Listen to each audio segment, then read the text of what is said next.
Howdy doody and welcome to the Fervent Four show, where I have a face for radio. Apparently, what does that mean? Is that? Oh, I don't know. I've always thought that was funny. I don't know if we want to go down that road, Zach, but no, you're right. Anyway, how's it going? It is well. It's I don't want to continue to preach to the choir. It's just, this is the busy time of the year. I know that I said it on last week's show. This week is no different. What makes it different? It doesn't. It is just as busy last week, this week as it was last week. But tonight we have our venture out with NASA Langley, which will be cool. So I'm looking forward to that. I mean, but it's just that's, you know what it's like when you're doing events to try to get everybody coordinated, and then when you're working with a large organization like NASA Langley, and you have to try to get people onto the installation and go through security and all that stuff. It's a heavy lift. So big already hard enough to get people to attend. Then you have to do all this pre stuff. Like, I would be more worried. Like, if I was in that situation doing events, I'd be like, well, hopefully all these people who bought tickets show up. Yeah, so with that, I mean, it's not that events are super difficult, but boy, does that add a layer of complexity when you do something with dealing with rockets and national security and that kind of stuff. Not that it's national security, but they just don't let anybody in. Sounds like a pest. I see where you're going with that, Zach. That's I like it. My former journalism comedy. I actually worked on a comedy bit recently. I'm not going to tell you guys what it is, but I presented it to one person, and they're like, "That's not funny." And they said, "What you should do is record it," and then it was like a 30, maybe 60-second bit, and they're like, "You should record it and then send it out to your newsletter and see what people think and think if it's funny." And I was like, "All right, I guess I should do that," but I don't know. Because I think sometimes the things that I think are funny and others don't, is maybe. It's just like the show. We have a conversation with our guests that we find interesting, and if other people don't find them interesting, they can hit the 30-second skip button or whatever they need to do. Yeah. But welcome to the show. Yeah. Jinx by Minnesota. That's never been said on this show before. It's episode 182. 2? So it is? Okay. Long time. Yeah. Diana, Sheri, how are you? Good. How are you? Good. I love shows like this because when I know absolutely nothing about you guys and I've never met you, that means it's just like us getting coffee for the first time, and we get to really explore and deep dive and find out some interesting stuff about you guys. So the first question I have is, as I go to the website and I try to pronounce the name, and me being a guy who is supposed to know how to speak for a living, because I used to have to introduce people on a TV show, and Tim's heard the story before. Like, if someone had like an easy first name, hard last name, I'd just be like, "All right, we're here with Tim. Tim, how are you?" And I would never say the last name. And I think that's frowned upon in the media world. But I just didn't want to pronounce their last name wrong. So I don't know. So how do I pronounce the company name? I can go ahead and tell you. It's Agricision. And how we came up with that name was, we wanted to put agriculture and precision together. So we just Agricision. I like it. That makes it much easier for me, knowing that I can remember those two words. So thank you for that explanation. You're welcome. And so what's the genesis behind the business then? With I'm assuming there's agriculture and there's precision. So tell us about the genesis of the business and what you do. What problem do you solve? Okay, so I'll take a shot at it. My husband and I are farmers, and what this company is doing, what we're doing is we're helping farmers with early pest detection. And a lot of people don't really understand what farmers go through, or what, even probably anything about the agricultural industry. And so we deal with weeds and insects and disease all the time. And there's not a lot of ways to deal with that other than spraying and spraying and spraying with chemicals and, just loads of chemicals. So we decided to find another solution. So we've developed a technology that can do that. Yeah.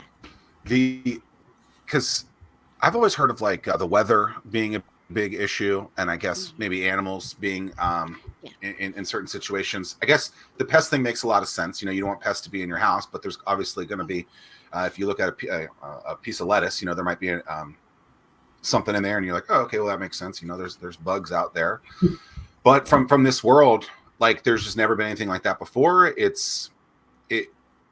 just seems wild that the way that we've been doing it is the way that it is. It really is. It's a tradition that is brought down for many many years. Um, Hmm. I guess before we had big sprayers, they had to deal with it by hand, deal with the weeds by hand, and still we do. Like if there's just a few weeds out there and we can get into the field without messing up the field and pull out the weeds by hand, you can do that. But it's it it's just not the way that we do it. If we see some weeds or see a problem, then we load the sprayer up and just spray, and that's the way it's always been, or at least the last 100 years. This may seem like a really elementary question, but I have to ask it because I just don't know. So the issue with weeds is that do they steal the nutrients or from Yes. the crop? Is that the main problem? Absolutely. They not only steal the nutrients, they steal the moisture. So if you do have a nice rain, which I never frown upon rain, um, and we get the moisture in the ground, the weeds compete with the crops for that moisture, and they take away the moisture in the soil. It takes away the nutrients. It also There are also many weeds that actually physically choke the root of the crop. Oh wow! Interesting. Yeah. Who knew And I this was guess going to be so when you multiply vicious? that Yeah. over acres and acres and acres, then you have a significant problem. Absolutely. And one of our main weeds that we try to combat, like public enemy number one for farmers, is what's called a pigweed. Um, and a pigweed at full maturity can contain up to 500,000 seeds. And if you let that seed out, which means you let that those seeds hit the ground, after it's fully grown, that seeds will hit the ground, you're going to be dealing with those pigweeds coming back for at least 7 years. So you're going to have a problem in that area year after year after year. So if you can get rid of that before the seed hits the ground, that's doing something big, and that's what we're trying to do. Can So you that's see what. these? Can you see Mhm. the violent aspect of this, like in real time, or is it something that just takes a long period of time where you would have to have like a time lapse going on it? So So, like, if I'm watching the plant, Mhm. am I going to be able to see the negative aspect of the pigweed going after it, or is it something that takes weeks to actually happen? Well, actually, that's a good question. I mean, I guess if you do a time lapse video on it, you could see where the pigweed is in an area. Usually weeds grow in between rows until the canopy, what's called the canopy, goes over the weed. Um, and when the rows come together, and those leaves from the row next door comes in and greets the leaves of the crop. Um, when they come together, the weeds the weeds aren't as bad. But before that happens, if the weeds are growing and you allow them to grow, they're going to come up and they're going to separate those crops, because they're going to come up and I know everyone has probably heard the term growing like a weed. Well, you know what? The weeds grow when there's no rain. They're resilient. They'll grow all the time. And as you know, if you even have a lawn in your yard, the weeds are growing faster than the grass is, right? And so if you have a problem and let it go, it gets out of hand quick. The bane of my existence. Makes me Who nuts. created Yeah. weeds? I mean, like, why Yeah. would they do that to us? It's like, I know. bet a farmer created weeds or someone.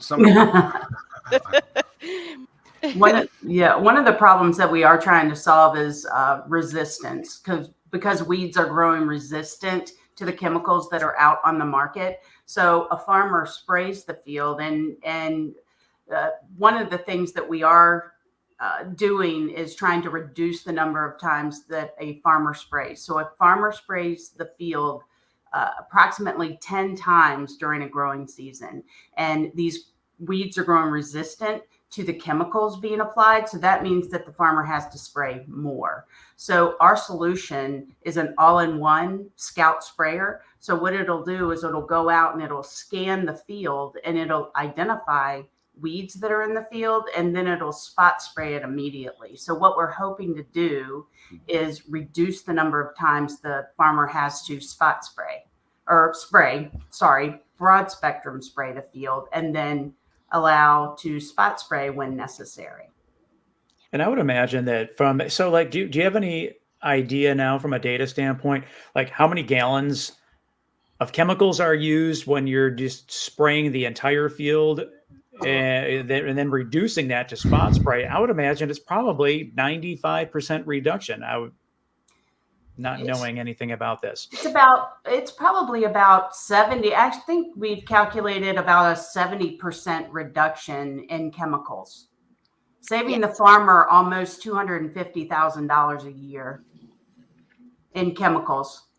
And that is a size of 500 acre size is what that's our use case. Use case, yeah. So if you have more than that, yeah, exactly. As a consumer of food, obviously hearing the amount of things that are being sprayed over the years is just astronomical. Like, it seems like it's not healthy. Obviously, we're still living through it, but like, it just seems so weird that like no one would want to fix this. Like, not big companies, things like this. Like, I've seen plenty of documentaries around the farming industry. It just seems like you guys are pressured into certain ways of doing stuff from some of the big brands. It's just it seems wild that. Well, I guess maybe it shouldn't seem wild because people are money hungry, but like, why? Like, how safe are the chemicals that we're putting on the stuff? Like, it just seems wild. 10 times a year you guys are spraying that. Like, I would, if I was growing lettuce in my backyard, I wouldn't spray it once. And like, it's crazy. But you have to. Yeah, you have to. And this is very personal for me. And back in 2014, I was diagnosed with breast cancer. And so the whole thing of chemicals is personal because, as we know with the Roundup issue, chemicals are a direct link to causing cancer. So that is when I became very, very aware of it, and very that's when we came up with the idea of, okay, we got to do something different. We got to spray less. Now, and then you go on the organic route. And personally, I do buy as much organic as possible on the food that I consume, but we grow row crops. Row crops, and if anybody doesn't know the difference between what is a row crop and what is, say, a specialty crop, row crops are more they're they're more they're used more for food for the animals that we eat, like turkeys, chickens, hogs, cows, right? So we grow soybeans, wheat, cotton, and corn. And so row crops, they're used we sell to Purdue. Purdue feeds them to their, the cattle, all the meat. And then, so you're getting it indirectly that way. So to totally eliminate chemicals would be, you couldn't do that. You just can't totally eliminate them, but you sure can, make a lot less chemicals on that aspect. And even organic, growing organic, you still have to spray. Oh, Some have a absolutely. lot of chemical. Absolutely. One year, my husband, Ken, decided he wanted to grow edible beans in one of our fields, and so he had to go by strict guidelines and use only certain chemicals that were allowed on that field. But this is what the funny part is. One day he came home with this horrible, horrible smell on his shirt, and his t-shirt was covered in his white t-shirt was yellow, had yellow splotches all over it. I said, Ken, what'd you use? What is that? He said, oh, that's the chemical that I had to put on that crop. And I'm like, are you crazy? He said, Diana, it was 10 times worse than regular Roundup. And I'm like, that's just insane. And you're allowed to eat that? It's just, but oh, hey, it was okay to eat it because it was on the list that he could use. So it's just kind of crazy. Well, I wish I would have eaten before this. Yeah, I know. Hazardous food sounds much. No, kidding. Yeah, it's just, gosh. Yeah, it's really challenging. That's It's very challenging. Very. And I get it, and I'm not trying to be negative towards farming or anything like that. It's just crazy because like you eat this food and like you trust it because it's on a list, and then to find out years later, it's like, yo, like what are we doing? Like I thought we were trying to be healthy and like all this other stuff, and it's just like I heard like Cheerios get sprayed with stuff, and it's just like, come on, like what are we doing? Like this is for the kids, you know? We tell these kids it's okay to eat this, and you find out maybe it's not. It's wild. Like the trust aspect of it is just, I don't. It is. It is. Where, in terms of AgTech, where is the Silicon Valley of AgTech? Is there a location that stands out that people turn to that you're aware of?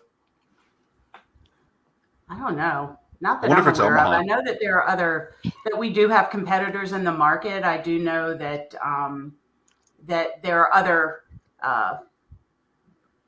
products out there that are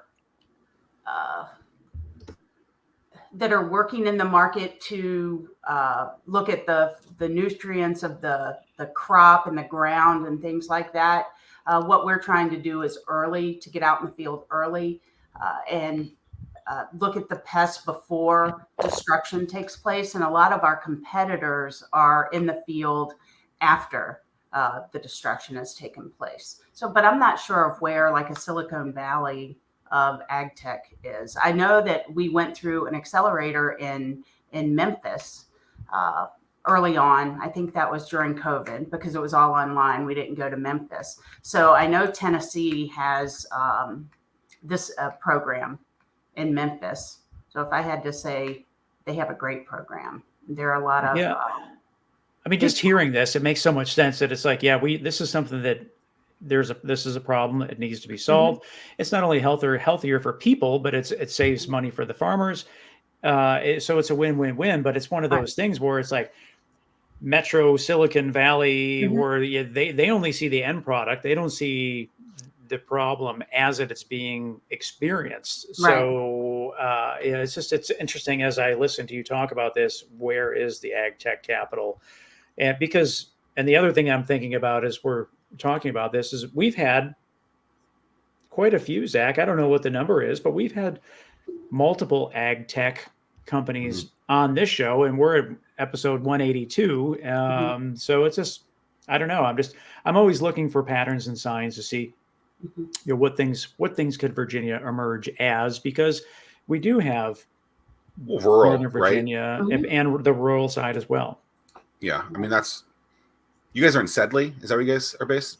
Yes. Yeah, and so I don't know if I've actually been to Sedley. I've been south to Franklin and stuff like that. And obviously you drive. I live in Chesapeake. Tim lives in Yorktown. We drive an hour west. I think it's west. Yes, it's west. We drive an hour west, and for a lot of it is kind of just farmland, and I don't think people expect that. And so it makes sense that there is a lot of this. Like Tim said, look, we've talked to a lot of founders from that standpoint. But speaking about that, farmers for a long time. Now you guys are founders of something that the farmer to founder table would seem kind of. That should be the title of the episode, Zach. Farmer to founder. I literally Ooh, I wrote it like down. that. Farmer to founder. I can't remember what I came up with a title. I don't remember what it was. You all, But you can take credit for Zack's thing too. Like that can be your byline as well. We like that. Thank you. There's more of that. I'll take 2% of the company. You know, all the success. You know, but it's an interesting. It's always interesting to hear people who have done some sort of business, craft, career for so long, and then they turn into the actual kind of founder of a business. They go into the entrepreneurial route. Not that farmers aren't entrepreneurial in that way, but it's kind of it's unique. It's not something you always hear about. So was that something that you guys grew up thinking, hey, this is something that we can do? Like where did the farmer to founder aspect come into play? That's quite interesting. No, that we did not grow up. Well, actually, Ken, he's been farming all his life. My husband's been farming over 35 years, more than that. But and I was an accountant for an engineering firm before we created this company. So no, we did. When we came up with this idea, we immediately went to a patent attorney and got a patent on our idea. We didn't really plan on creating a company, and then we got together with our other two founders, Shari and Jason, our IT head of IT, and just said, let's just make a company. And it's just been going really fast, and it's just been one thing right after the other. And hopefully it'll really get going when we get our prototype 2 version 2 on the after testing, which will be next month. And we're really excited about that. We already have a prototype 1 that we tested, and it's just not going to be up in the air, being able to get up in the air long enough. But our version 2 is remodeled, and it looks to be really amazing. So tell them where the idea for Scout X2 came from. It's an interesting story. The field? Yeah. Okay. Tell the field story. All right. So story. Ken and I were looking over one of our fields back in 2016, and he saw several weeds growing over the canopy in different places in the field. And he said, there's only there's only two choices I have. I could either go out there, pull those weeds out by hand, or I could load up the sprayer and spray the whole field.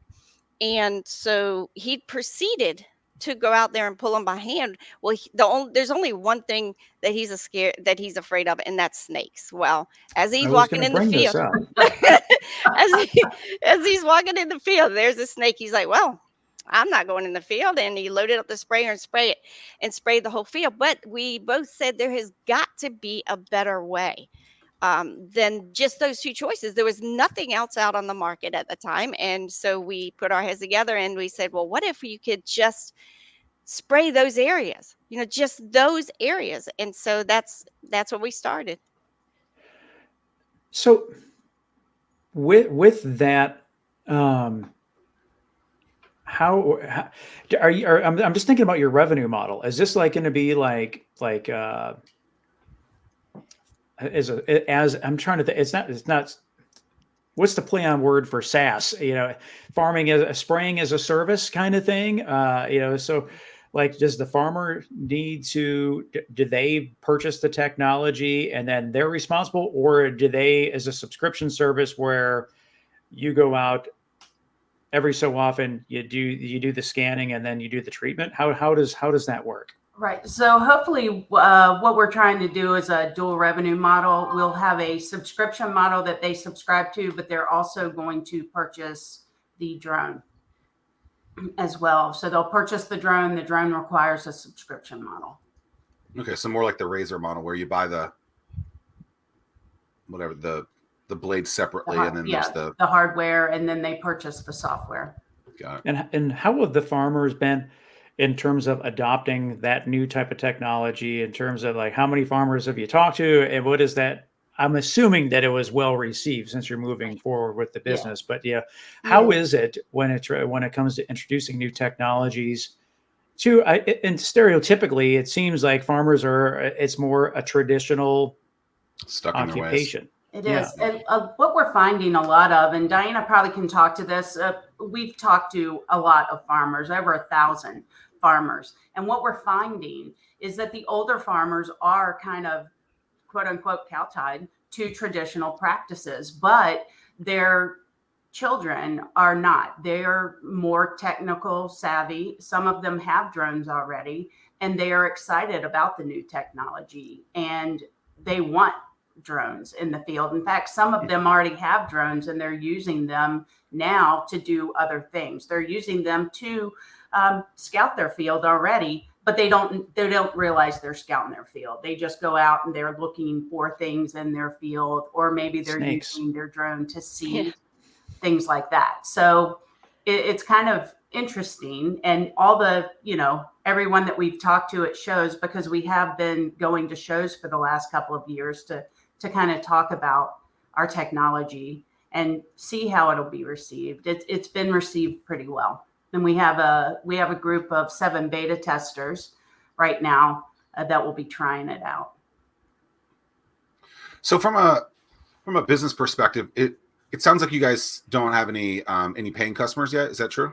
Not yet. We're still this prototype that Diana was talking about, our first prototype. We were really hoping that would be our go-to-market product, that we could begin to do pre-sales with that. What we discovered in testing was that it did not stay up in the air as long as we needed it to stay up in the air. And that's why we kind of pivoted to the second iteration. So hopefully in November, we'll be able to, in just a few short weeks, we'll be able to test that, and we'll be able to go to market with that. And to be doing this for as long as you guys have without bringing revenue in, I mean, how do you guys go through that from just saving money from the farming aspect of it, and then investing into this? Like, are there long nights? Like, just from like an emotional, like, I want this thing, we're close, but we're not there yet. Yeah. Like, you hear a lot of stores, not necessarily in the style of business that you guys are doing, but a lot of founders that are just throwing in a lot of cash and then not seeing a return yet. Like, how do you guys just fundamentally get through any of that situation? We are bootstrapping a lot, and we have been through. We are in 757 Accelerate right now, so we've gotten money from that. We have CCF funding. Sorry, not founding, funding, which has helped us build our first prototype.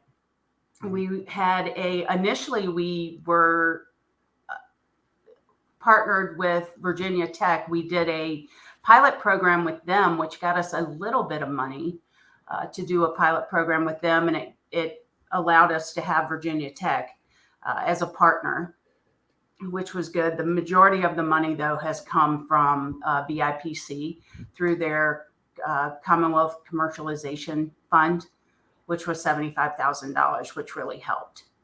But the rest has been us. Yeah, my husband, we're like I said, we're farmers, but he also has what we call a day job. A day job.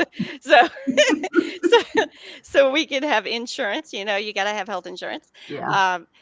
Because I quit my job, my full-time job it's been about 2 years now to do this full time. Right. So yeah. And I don't have a day job. I just have this. And it's full time. One day it will pay off. Yes, it will. This is my day job. Yeah, you have a day job. This is it. I like this. This is it. This is my day job. We're in that world where I don't know that it's frowned upon as it used to be, 10, 15, 30 years ago, why don't you work for the man? That was kind of the way. And now it's like, you don't have to do that. You can become, the person that's creating, which is really cool. Yeah. You had mentioned that you have a couple other co-founders as well. We do. We have Jason Gilikan is our technology director, and he is he's been with us since the beginning. So he's been doing, the software building and all the tech stuff, which I cannot speak to hardly at all, other than just coming up with the idea, and he's, running with it. And then earlier this year, we added on our team Mickey Cowden, who is he's also a data, or actually he's a roboticist as well as Sheri. What He's a software engineer, and he brings a roboticist background. The software can go on any autonomous device, and hopefully, right now we're starting off on a drone, but we also hope to be on robots. And Mickey will add that component to it. Jason is a database architect, and when we were getting started with the software, he built up our wireframe and the database that all of our imaging, our data collection is going into. One of the things that sets us apart from our competitors is that we can tell you what's in the field. We can tell you exactly what's in the field. So if it's a pigweed or a mare's tail, our competition can only see green and growing, a weed. We can tell you exactly what weed it is and where it is. And that's what Jason was able to do for us. He was able to get that database set up, store the images of that collected data. And that's all using computer vision, AI? Yeah, it's using AI, TensorFlow, YOLO object detection, TensorFlow. It's a TensorFlow model. Wow, that's and we have a Jetson. Right now, we've pivoted. We have pivoted to a Jetson onboard computer. So what that's going to do is when the drone flies over the field and uses YOLO object detection, it will use the TensorFlow model to compare it to an image in our database. And once it's verified, once it finds a mare's tail or a pigweed in the field, the Jetson will say, yep, that's a mare's tail, that's a pigweed, and it will allow it to spot spray immediately. Do you record everything and then do all the tagging when it comes back, or does the drone have a 5G type of connection that it can just drop pins on the spot when it detects the different? It'll do it automatically. It does everything instantly. And all the data it collects is ours. How many drones are out there that you guys are able to tap into? I mean, you said you wanted to sell a certain drone. Are you guys creating a drone or Yes. Yeah. Okay. It's a custom made drone. And so customers would have to use that drone? Mm-hmm. Okay. But in the future, you're thinking about having them go on to other drones? Well, actually, the software can go on. Right now, our software is compatible with DJI version 200, 300, and 350. You would have to purchase a kit to have our software on board, and then you may have to have a camera depending on the drone. But we have kind of held back on that because we really want to get the drone out. And we were closer to getting the drone out to the kit. Yeah. What's the cost going to be? About $40,000 retail for the drone. And then in terms of, and I feel like we're peppering you with questions more than with most guests. But the thing is, I find it really, really interesting. And like, this is a perfect example of like knowing the numbers and knowing the data is going to, I mean, that just paves your case moving forward in the sense of, so like now I'm like thinking about what's the flight time of those particular drones and how much coverage can they hit in the field, and we'll talk about those numbers. So the drone can fly for 2 hours in the field, and it can fly for 2 hours and cover 85 acres.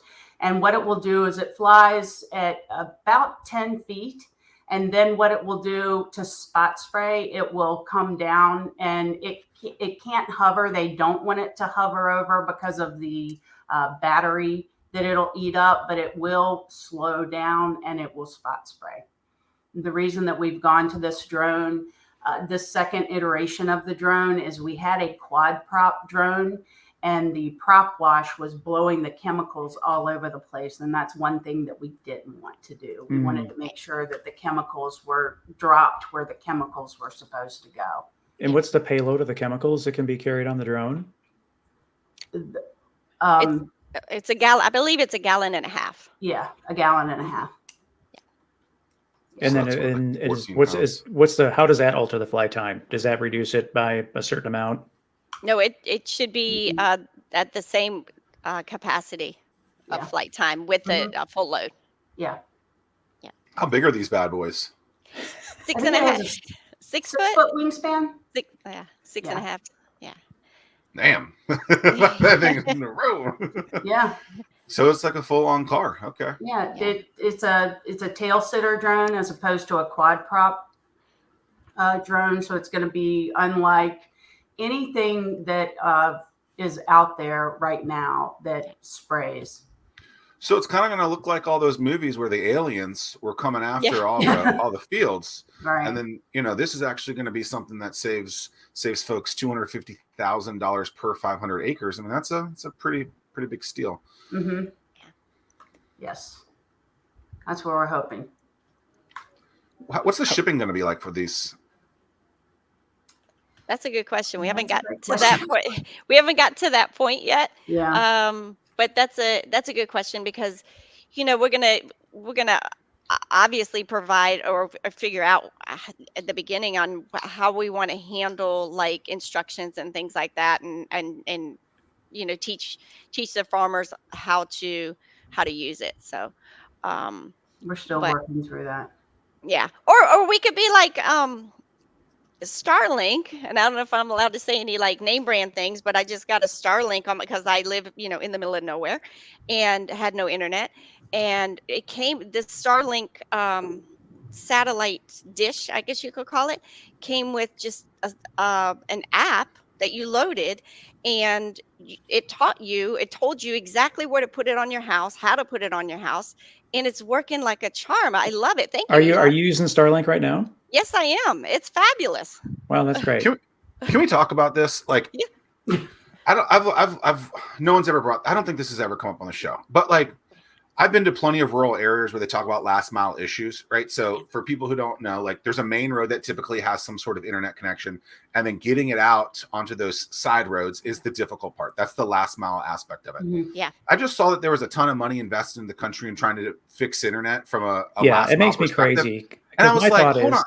just give everybody a Starlink, and That's it's what I just was done. thinking. Yeah. It's like you just showed how easy that is. Like, I don't understand why we're trying to fix it the old way. I know why. Exactly. Because lobbyists are going and they're saying this is how we have to do it. But it makes no freaking sense. Like, you want to be Right. innovative. It's like, put the damn thing on your house. There's an app to install. I don't have Starlink. Like, I have no skin in the game. It just seems like that's such an easy fix to get people internet rather than the other way. I'm just like, what are we doing? Like, Yeah.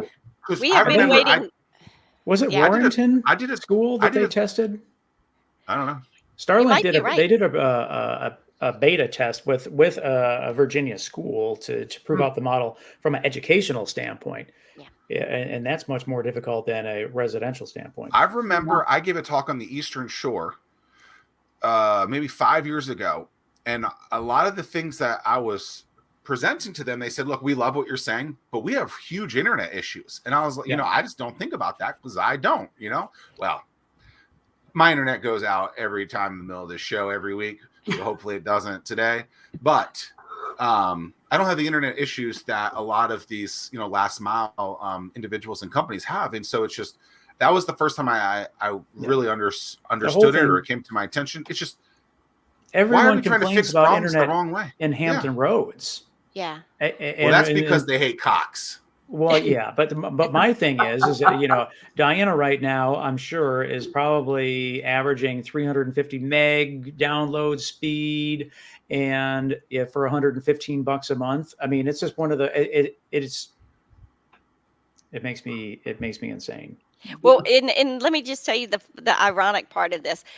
Ken and I have been waiting for internet we've been here for 16 years, and and Sheri can tell you, I have to actually, there's been many a call that I would have to drive my car with the computer in it down the road and use my hotspot on my phone. I can't call on my phone. Right. I can't even use my phone at this house. Now I can because I'm doing the Wi-Fi calling through the Starlink. But been waiting forever and got the Starlink about, I don't know, 3 or 4 months ago, working like a charm. And guess what they're doing in front of my house right now? They're probably installing the fiber right now. Spectrum. Yes. And I'm like, are you kidding me? But you know what? I'm not taking it. I'm sticking with Starlink.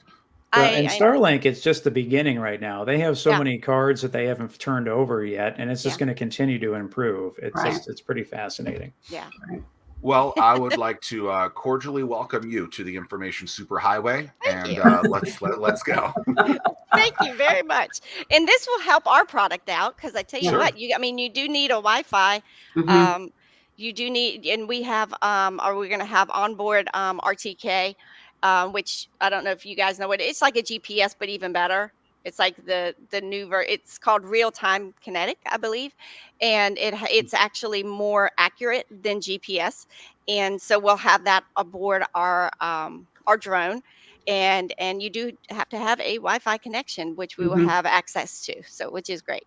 Yeah, we were using Starlink there when they were testing, when they were out testing No, originally. we were Well, to using collect data, right? The OnStar link? the OnStar. Yes. Yeah, OnStar. Yeah. When they were Does out in the Starlink cost money to get the actual You hardware? buy the Yes, you buy the initial hardware. Yeah, the hardware is like $600, but Uh-huh. it is worth every penny. I will just tell you that right now. Well, yeah, you just said you've lived there for however long, never had it. How'd you drive 16 down the years. street? Yeah, I mean, Yeah, that's. I mean, it's insane. can you imagine a kid without a phone? I mean, they wouldn't be able to do that, and you did it for They 16 would years. die. I mean, it's. Hey, Yeah. and I'm getting I'm getting stuff on my TV. I've never well, I have Direct TV, but I'm like going, oh my gosh, there's so much more out there. Now I can do Netflix and all this stuff. And Ken is like, whoa, whoa, whoa, wait a minute, you know. Yeah. Love it. Yeah, that's really that's really cool. Just in terms of to hear a real world story about that and the effects that it has. It's Mhm. I appreciate you sharing that. That's really neat. What's my next series of questions is it's like, how big is the average farmer's field in terms of not even beyond Virginia, in the sense of like like in terms of, so if they know that a farmer knows they have to do like 200 acres, it's just a matter of swapping out battery packs real quick and then they just go up, or how does that work when you're covering a huge plot of land in one day's work, so to speak? So what we've decided is the average farm in the United States is about 500 acres. And what we had thought, we did our use case for 500 acres. And then what we thought is maybe one drone per 1,000 acres. So if a farmer has over 1,000 acres, we hopefully sell them 2 drones. I know that there are farmers around this area that have 25,000 acres, and they would probably need 4 or 5 drones. Wow. Yeah. So we'd probably give them, a break on the subscription model. We had talked with them about that, but working with them with drones and things like that, they do. I know that they want to see it when this thing gets up, when, the second version gets going. So we're excited to show them, but I'm not sure how many they would need. I know that they're, in several different locations. Zack, one thing that you may not know about me, back in my youth, when I was in the Air Force, I was stationed in North Dakota. Yeah, I was stationed, and I was out in the missile fields in North Dakota, and we would drive hours. I mean, and you're just, the only thing you have, like you were saying, it's just one road, and you just follow the telephone with the utility poles, and those are big fields. I mean, it's fascinating. Yeah, I noticed those in the hit movie Dumb and Dumber when Lloyd Christmas and his friend are driving the scooter down. So a guy who can't visualize anything, 500 acres is how big? It's pretty big. I don't know what to compare it to. Yeah, no, I don't either. I'm trying to say, how many football fields would that be? I'd have to do the math. But 500 acres is pretty good. We farm currently about 350 acres. At one time, we were farming 1,000. But it's a lot of work with just 2 people. In fact, he had me in the combine. I was the combine driver and harvested the crops. So that was fun. Do you put? Can you put a Starlink in a combine when you're out there in the? That's a good question. You probably could. Because you can get them for mobile home. Yeah, they have Yeah, the mobile home and boats and do. stuff. And Do you need electricity? well, you probably battery. Yeah. Yeah. It doesn't take a ton of power. No. I'm learning so much today. Thank you, guys. Yeah. but I tell you what. So let me just tell you when we were at the Raleigh Farm Show at the beginning of this year, they had a new sprayer, like one of the new name brand sprayers. I don't know if I can say name brands. I guess I said Starlink earlier, so a John Deere sprayer, and that sprayer, brand new, was about, I believe it was $800,000. And so when you talk about, okay, our product is going to be 40,000 and it's going to save you money, of course you still have to get a sprayer and spray the whole field. I mean, during what's called burn down, which is at the beginning of every year before you do before you plant your crops, you have to do what's called a burn down, and that kills everything on top of the soil. And there is times where you will have to broad spectrum spray, and an average farmer sprays about 10 times broad spectrum, and we're trying to cut that down at least by half. So if we could cut that down by half, that's where that savings comes in that Sheri talked about earlier. Is there a certain type of crop that this works best for, or is it crop agnostic? Sheri, you want to tell them about that? Because you love saying that. What's that?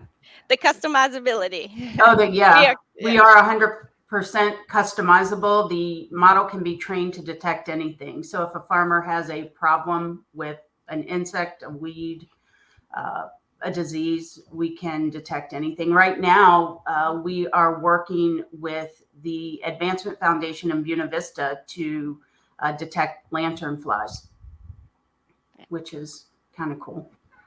Yeah, because I'm just thinking, like, from a cornfield standpoint, corn grows to be pretty tall, and it's pretty dense. That it would be. Yeah, we were working on corn earworms, but they're not as detrimental as they used to be. Plus, we were working with them. We were working with them with Virginia Tech, and then we moved to a worm. That's the pilot program that we did with them. Was worms or some beetle in soybeans. So now we're working on the spotted lanternfly, and then there's a worm. It's microscopic, but it's killing beech trees in Virginia. So we're working on that right now. Wow, I mean, what kind of cameras do these drones? I mean, we're talking small pests. To be able to detect that is pretty fascinating. Yeah, and if we can, yes, and well, actually, what we're doing is to capture these images. We're using a regular camera for the beech tree. Though we're having to use a special camera, but we just train the model, and then it can detect anything. Once the model's trained, it can detect anything. And we detect it at the earliest form up to, like Diana said, pigweed, up to the most adult stage. Right. Can it train children? I wish. I have a puppy. I really wish it. Well, I was going to say dogs next. Yeah. Okay. My bad dog battle trains this puppy, though. No, I'm kidding. Oh, no. No, we had, before COVID hit, we were at a conference in Las Vegas, and we met a banana farmer there that was from Ecuador. And there are five or six stages of disease in bananas, and we were talking to him. And if you could catch this disease in the first three stages, you could save the banana crop. But anything after stage 3, it ruined the crop. And he was talking to us about coming to Ecuador and training our model to detect this disease, and then COVID, and we couldn't go. And so he said that year he had lost 600,000 pounds of bananas were lost to this disease. Yeah, it's called black sigatoka. Yep. So wow. R.I.P. to those bananas. Yeah. So that's your answer, Tim. Yeah. Our model can be used to in any crop, grapes, vineyards, what Virginia's famous for, Mhm. apple orchards, any crop. Um, we're not. That's why we wanted to do what we're doing, because we're not training our model to recognize the crop. We're training our model to recognize the pest, so they can be recognized in any crop. Wow. Yeah. I'm curious from a robotic standpoint.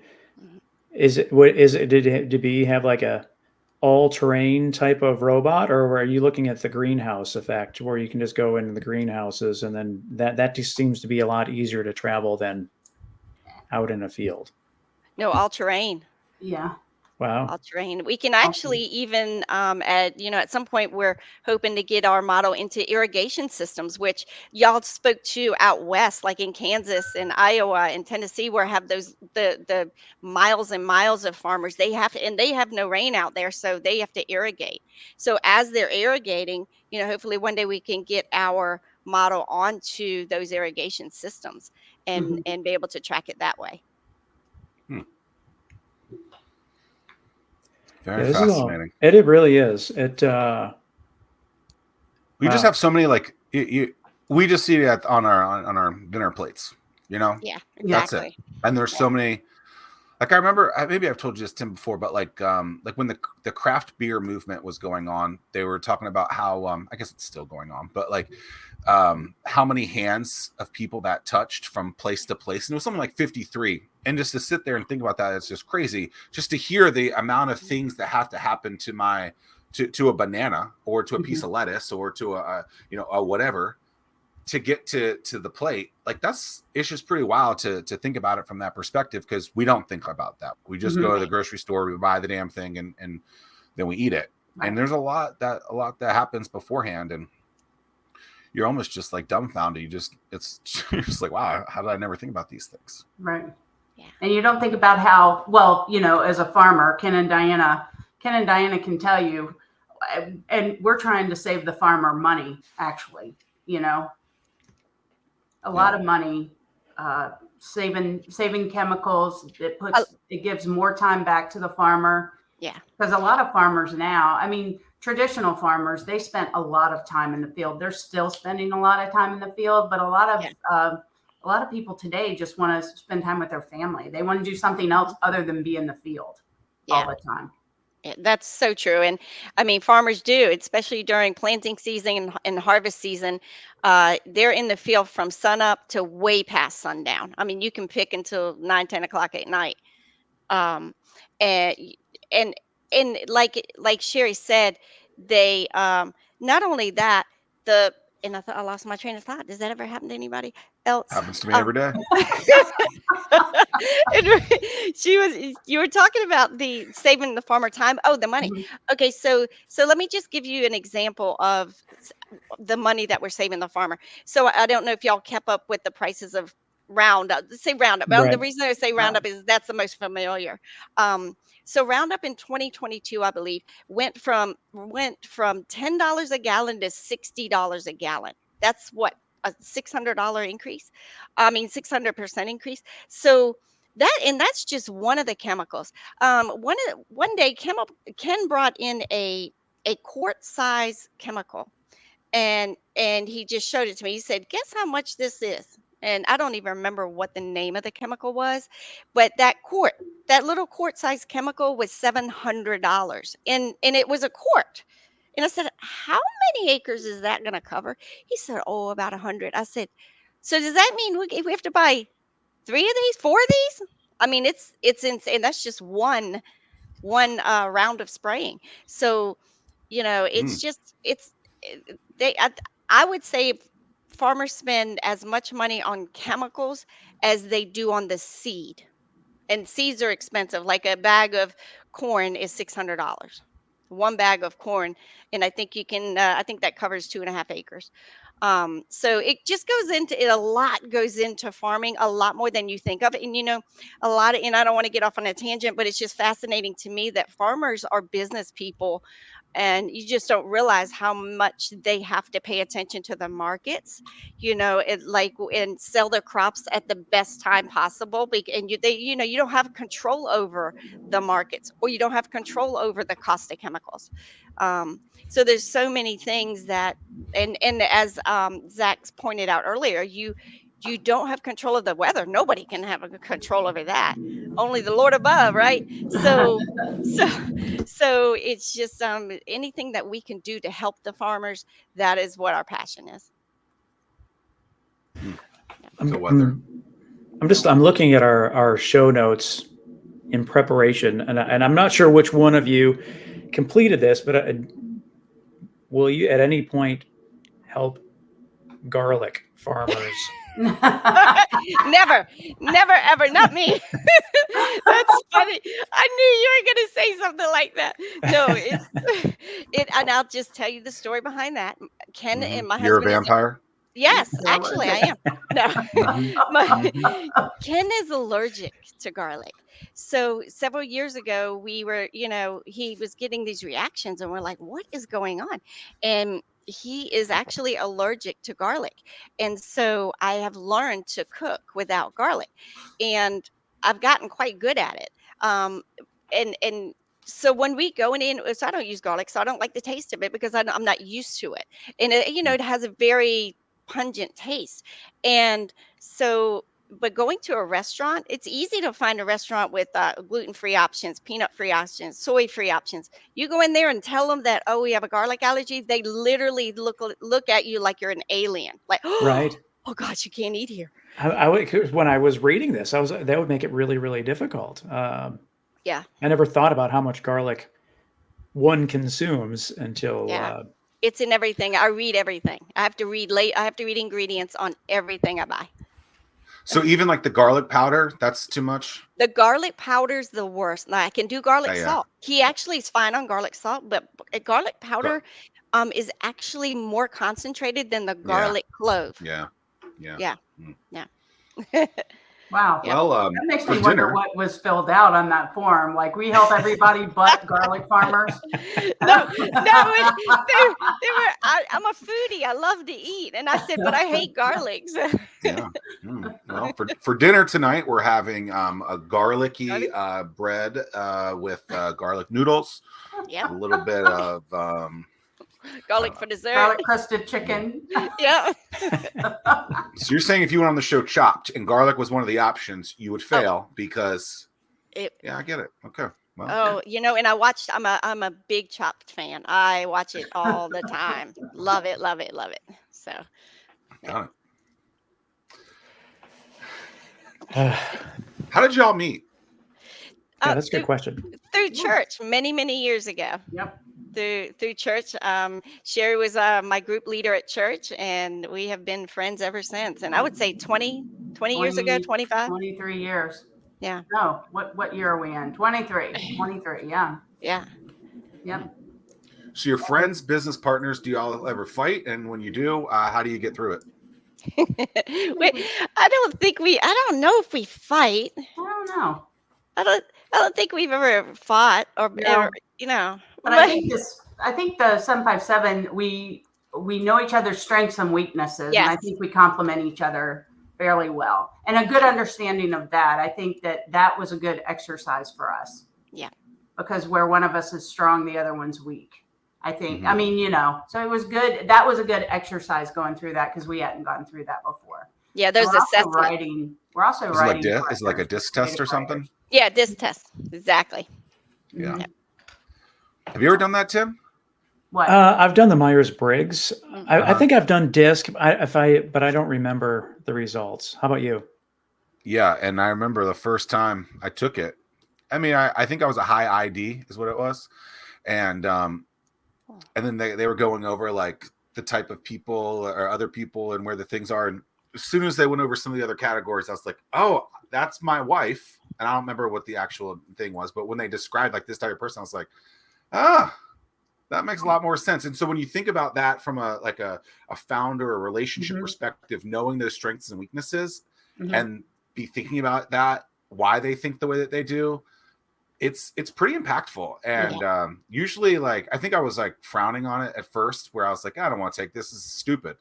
And then I did it, and I was like, oh, this makes way more sense than I was giving it credit for. And yeah, it's pretty cool. Yeah. Yeah, it does make sense. It makes sense. What's something we haven't talked about that you want to talk about? We talked about the drone. We talked about what makes us different. Let's see, what else? Your We friendship. talked about how it's coming to market very soon. Yeah. I think. Yep. We're hoping to do demos in the spring. Like, Yep. that's going to be exciting. Yeah, we'll be at a bunch of ag shows in January and February in Virginia and North Carolina. Right. We talked about how to pronounce the name, Agricision. I mean, obviously, Agricision. you know, Yeah. like I could say it now. Like Yeah. I feel like my journalist roots are on full effect today. Right. Yeah. And you gave us Winning. Farmers to Founders. I just put that on the deck. Yeah. I just received 2% of your business. I mean, this There is you go. wonderful. What a day. Woo, what a day. Perfect. Good day. You know, it's funny. They haven't said no yet. So, you know, maybe it is not going to happen. No, I really appreciate you having us on. Yeah, we thank you very appreciate much. it. Thank you. This has Super been fun. fascinating stuff. And yeah, I'm looking forward to getting the feedback from the viewers, because it is super, super fascinating. Yeah, is there something that maybe we haven't thought about talking about? I don't know. I think it's all Granby from here. So Okay. we appreciate your time as well. Yeah. And looking forward to seeing these 6-foot bad boys flying over the world. Yeah. And Me too. Yeah. I love Yeah. that. Definitely. All let's right. make it happen. Yes. All right. Well, thank you. Thank you Thank so you. much.